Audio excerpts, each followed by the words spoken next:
Para saudara, berjumpa kembali dengan saya, Romo Paulus Suarez Santoso, dalam seri Membongkar Misteri Santo Yosef, Ayah Angkat Yesus. Kali ini dalam bagian ketaatan dan dilema. Sebelum kita membahas, terlebih dahulu kita akan berdoa, doa malaikat Tuhan, demi nama Bapa dan Putra dan Roh Kudus. Amin. Maria diberi kabar oleh malaikat Tuhan bahwa ia akan mengandung dari Roh Kudus. Salam Maria, penuh rahmat Tuhan sertamu, terpujilah engkau di antara wanita, dan terpujilah buah tubuhmu Yesus. Santa Maria Bunda Allah, doakanlah kami yang berdosa ini, sekarang dan waktu kami mati. Amin. Aku ini hamba Tuhan, terjadilah padaku menurut perkataanmu. Salam Maria, penuh rahmat Tuhan sertamu, terpujilah engkau di antara wanita, dan terpujilah buah tubuhmu Yesus. Santa Maria Bunda Allah, doakanlah kami yang berdosa ini, sekarang dan waktu kami mati. Amin. Sabda sudah menjadi daging dan tinggal di antara kita. Salam Maria, penuh rahmat Tuhan sertamu, terpujilah engkau di antara wanita, dan terpujilah buah tubuhmu Yesus. Santa Maria Bunda Allah, doakanlah kami yang berdosa ini, sekarang dan waktu kami mati. Amin. Doakanlah kami ya Santa Bunda Allah, supaya kami dapat menikmati janji-janji Kristus. Marilah kita berdoa. Ya Allah, karena kabar malaikat kami mengetahui bahwa Yesus Kristus Putramu menjadi manusia, curahkanlah rahmat-Mu ke dalam hati kami, supaya karena sengsara dan salibnya, kami dibawa kepada kebangkitan yang mulia, sebab Dialah Tuhan dan pengantara kami. Amin. Ketaatan akan menemui tantangannya ketika kita dihadapkan kepada sebuah dilema. Dua pilihan yang sama-sama sulit, yang sama-sama hendak kita pilih, tetapi kita harus memilih salah satu. Kerap kali dalam hidup kita menghadapi dilema-dilema seperti ini. Pilihan-pilihan yang tidak mudah. Memilih yang satu berarti menolak yang lain. Nah, bagaimana kaitan dengan ketaatan yang diperankan, diteladankan oleh Santo Yosef, juga Bunda Maria? Dalam Injil, baik Injil Matius maupun Injil Lukas, kita diberi gambaran akan sosok dua pribadi. Bunda Maria dengan mengungkapkan, "Aku ini hamba Tuhan, terjadilah padaku menurut perkataanmu itu." Di sini dengan sangat gamblang kita bisa melihat, wow, Bunda Maria pribadi yang taat kepada kehendak Allah.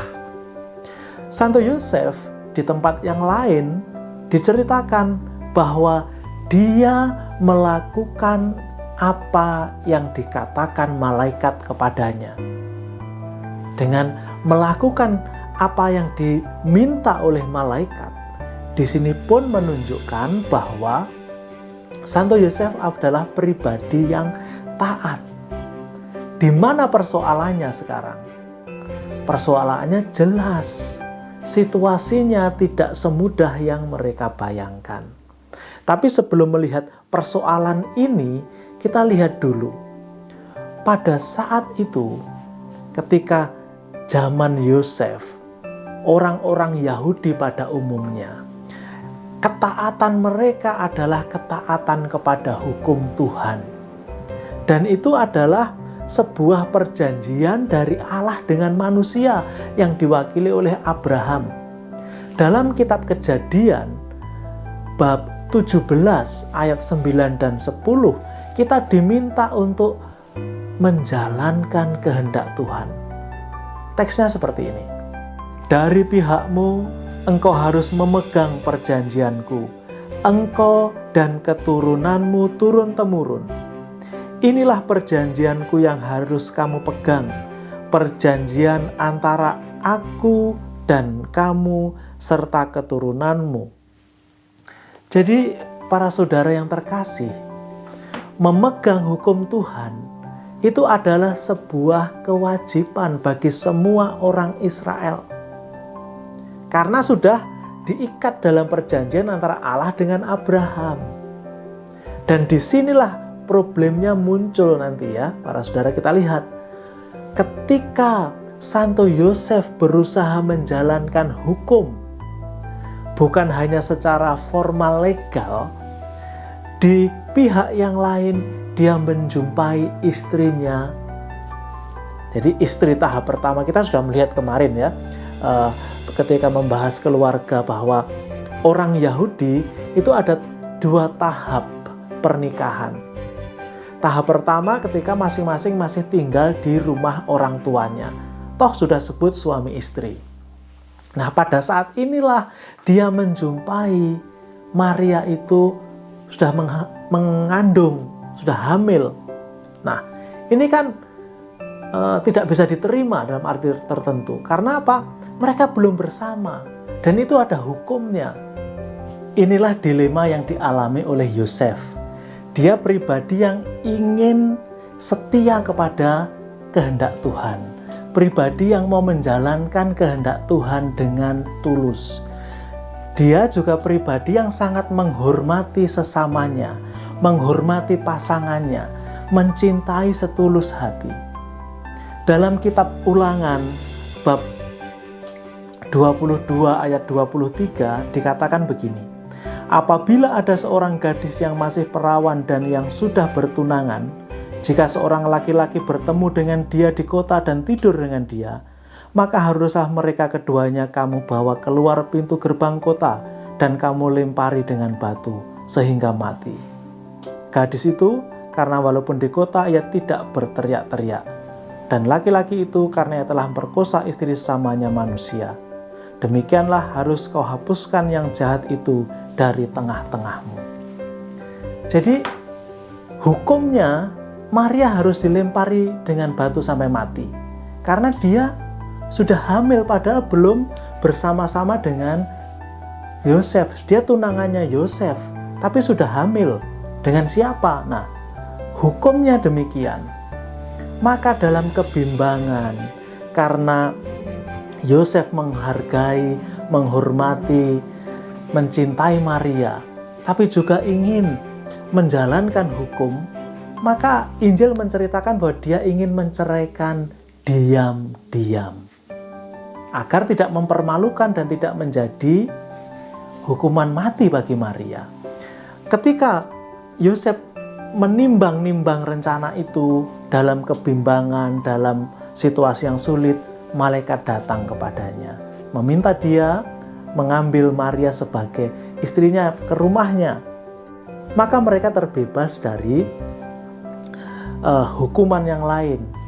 Maka di sini bisa dikatakan mereka bukan hanya terbebas dari hukum, tapi ketika mereka mengatakan ya kepada kemauan Tuhan, mereka memenuhi hukum. Hukum itu terpenuhi. Ketaatan kepada kehendak Tuhan, mendengarkan suara Tuhan, menjalankannya, itu bukan berarti tanpa risiko. Dalam perjanjian lama kita melihat contoh yang begitu gamblang.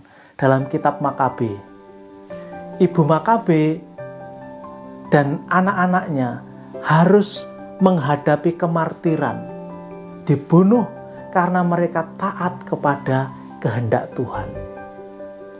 Contoh-contoh seperti ini juga banyak kita jumpai, bahwa mengikuti kehendak Tuhan itu juga mengorbankan kepentingan diri sendiri. Para saudara, ketaatan yang ditunjukkan oleh Yosef ketika dia menghadapi dilema, ini bukan sekedar bagaimana dia memandang hukum, bagaimana dia mencintai, menghormati, menghargai sesamanya, yaitu Maria. Tapi di sini bagaimana dia berusaha mendengarkan kehendak Tuhan. Di tengah situasi yang sulit, bagaimana mendengarkan kehendak Tuhan.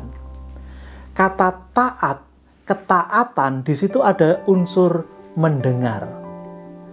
Mendengar untuk memperhatikan dan menjalankan.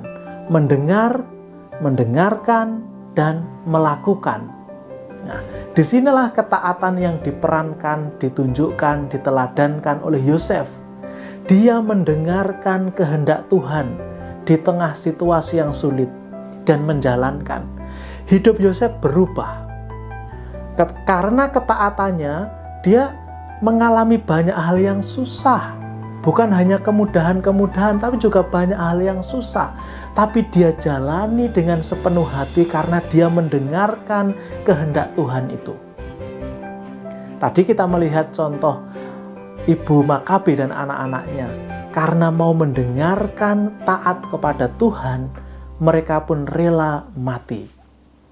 Yosef karena mau mendengarkan kehendak Tuhan, hidupnya diubah, ditransformasi. Hidupnya diubah menjadi sesuai kehendak Tuhan yang menjadikan Yosef seperti apa dia gerangan. Bagaimana pribadi Yosef, bagaimana keunggulan, keutamaan-keutamaannya itu terpancar dari diri Maria dan Yesus. Jadi keberadaan Maria dan Yesus itu seperti cermin. Karena Yosef sebagai kepala keluarga, dia yang membimbing, dia yang mengatur. Harus kita ingat, usia Maria ketika mengandung Yesus sekitar 13 atau 14 tahun. Santo Yosef lebih dewasa. Maka dia harus membimbing Maria, kemudian membimbing Yesus. Di kemudian hari, ketika kita melihat banyak orang terkesan dengan kedewasaan Yesus, kebijaksanaannya. Satu hal yang harus kita ingat, bahwa dia mempelajari semuanya dari ayahnya, dari Santo Yosef. Dilema keputusan sulit membawa Santo Yosef untuk lebih mendengarkan kehendak Tuhan. Setelah mendengarkan, rela melakukan. Bahkan ketika harus menghadapi kesulitan. Para saudara, kita tutup hari ini dengan berdoa kepada Santo Yosef. Demi nama Bapa dan Putra dan Roh Kudus. Amin. Santo Yosef, perlindunganmu amat besar, amat kuat dan amat cepat di hadapan singgasana Allah. Aku mempercayakan kepadamu segala kepentingan dan keinginanku. Santo Yosef, tolonglah bantu aku dengan kekuatan perantaraanmu, dan mohonkan bagiku dari putramu yang ilahi itu, segala berkat rohani melalui Yesus Kristus Tuhan kami. Dengan demikian, dibantu oleh kekuatan surgawimu di bumi ini, aku dapat mempersembahkan terima kasih dan hormatku kepada Bapa yang Maha Kasih.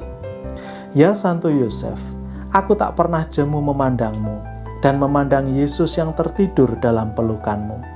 Aku tidak berani mendekat selagi dia beristirahat tenang dekat hatimu. Dekaplah dia atas namaku, dan ciumlah keningnya yang indah itu bagiku. Dan mohonkanlah agar dia membalasku dengan ciuman, bila mana aku hampir menghembuskan nafasku yang terakhir. Santo Yosef, pelindung jiwa-jiwa yang akan berpulang, doakanlah aku. Amin. Demi nama Bapa dan Putra dan Roh Kudus. Amin.